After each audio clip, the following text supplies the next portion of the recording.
فربنا بيقول الله ودود، يعني محب لكم عطوف. ولذلك في الحديث القدسي الذي جعل الله فيه منهج عباده المؤمنين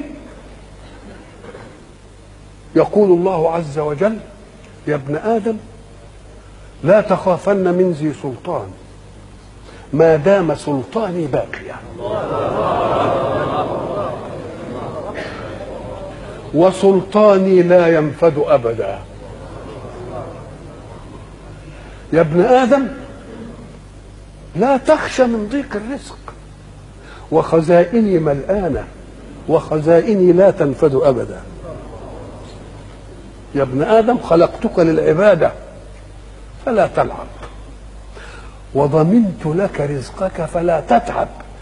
اوعى تفتكر تتعب يعني بجوارحك، تتعب بقلبك وتنشغل به. انت الجوارح تعمل والقلوب تتوكل، الجوارح تعمل والقلوب تتوكل. خلقتك للعبادة فلا تلعب، وضمنت لك رزقك فلا تتعب. فهو عزتي وجلالي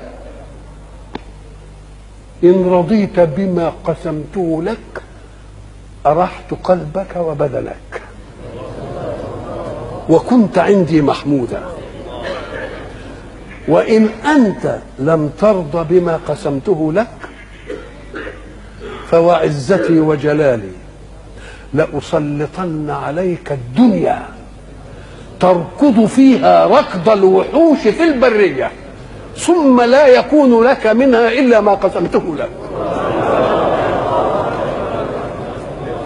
يا ابن آدم خلقت السماوات والأرض ولم أعي بخلقهم، أيعيني رغيف عيش أسوقه لك؟ يا ابن آدم لا تسألني رزق غد كما لم أطلب منك عمل غد. يا ابن آدم